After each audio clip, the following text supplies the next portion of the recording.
सोचिए, अगर मैं आपसे कहूं कि एक काला, गंदा और चिपचिपा लिक्विड जो जमीन के नीचे दबा होता है, वही पूरी दुनिया की अर्थव्यवस्था को चला रहा है।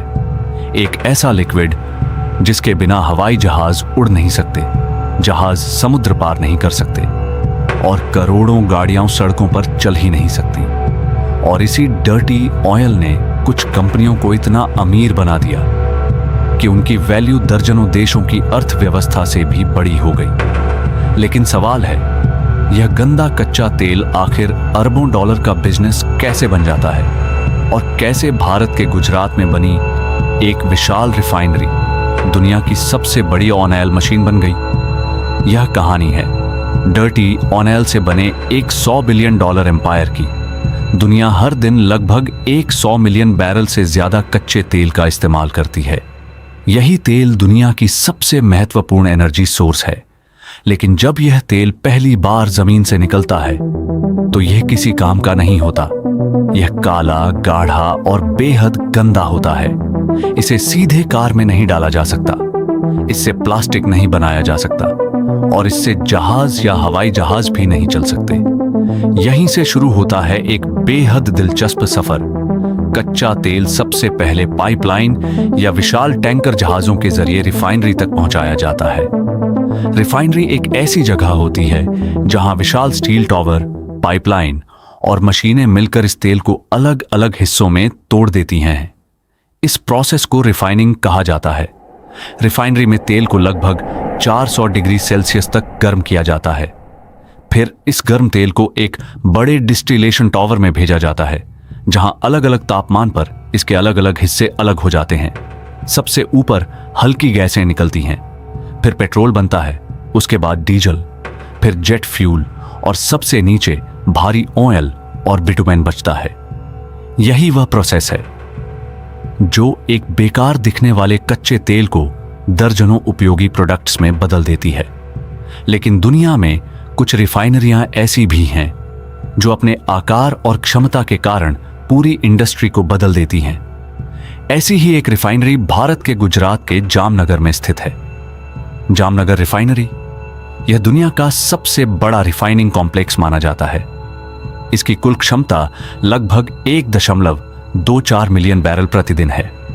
मतलब हर दिन यहां लगभग 19 करोड़ लीटर से भी ज्यादा कच्चा तेल प्रोसेस किया जा सकता है। यह संख्या इतनी बड़ी है कि कई देशों की पूरी रिफाइनिंग क्षमता भी इससे कम है। यह विशाल प्रोजेक्ट भारत की सबसे बड़ी कंपनियों में से एक रिलायंस इंडस्ट्रीज ने बनाया था और इस प्रोजेक्ट को आगे बढ़ाने में बड़ी भूमिका निभाई मुकेश अंबानी ने।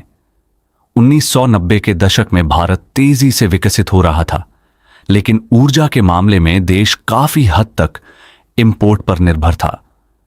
उसी समय एक बड़ा विचार सामने आया, अगर भारत सिर्फ तेल खरीदे ही नहीं बल्कि उसे रिफाइन करके दुनिया को बेचे तो क्या होगा। यह विचार बेहद महत्वाकांक्षी था।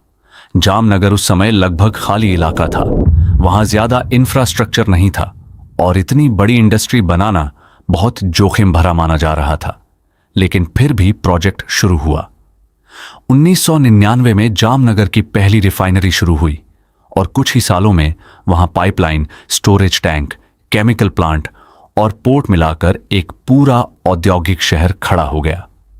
आज जामनगर कॉम्प्लेक्स 7,500 एकड़ से ज्यादा क्षेत्र में फैला हुआ है। यह इतना बड़ा है कि इसे अंतरिक्ष से भी देखा जा सकता है। लेकिन असली ताकत सिर्फ इसके आकार में नहीं बल्कि इसकी टेक्नोलॉजी में है। दुनिया में हर कच्चा तेल एक जैसा नहीं होता। कुछ तेल हल्का और महंगा होता है, कुछ तेल भारी और सस्ता होता है। ज्यादातर साधारण रिफाइनरियां भारी तेल को अच्छे तरीके से प्रोसेस नहीं कर पाती, लेकिन जामनगर जैसी एडवांस्ड रिफाइनरीज सस्ते भारी तेल को भी हाई वैल्यू प्रोडक्ट्स में बदल सकती हैं। यही कारण है कि ऐसी रिफाइनरियां ज्यादा मुनाफा कमाती हैं। आज जामनगर से बना पेट्रोल, डीजल और जेट फ्यूल एशिया, यूरोप और अफ्रीका के कई देशों में एक्सपोर्ट किया जाता है। भारत आज दुनिया के सबसे बड़े रिफाइंड फ्यूल एक्सपोर्टर्स में से एक बन चुका है और इसमें जामनगर की बड़ी भूमिका है। लेकिन कहानी यहां खत्म नहीं होती।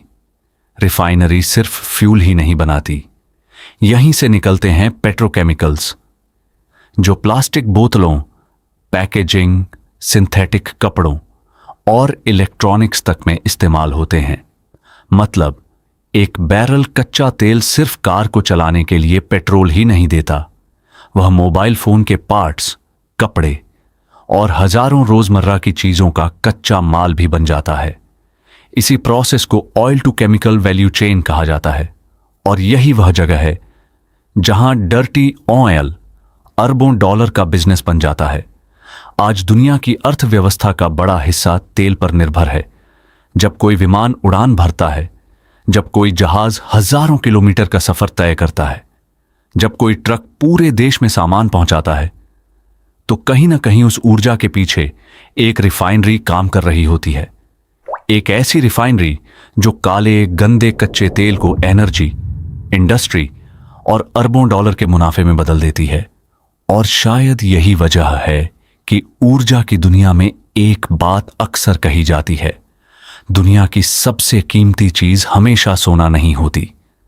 कभी कभी वह सिर्फ एक बैरल तेल होता है